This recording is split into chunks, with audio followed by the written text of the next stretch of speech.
உலகம் எனக்கென்றும் விளங்காதது, உறவே எனக்கென்று விளங்கானது.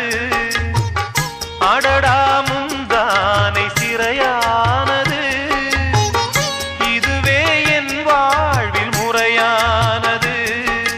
பாறை ஒன்றின் மேலே ஒரு பூவாய் முளைத்தாயே, உறவுக்கு உயிர் தந்தாயே. நானே எனக்கு நண்பன் இல்லையே, உன்னால் ஒரு சொந்தம் வந்ததே. என்னைத்தானே தஞ்சம் என்று நம்பி வந்தாய்.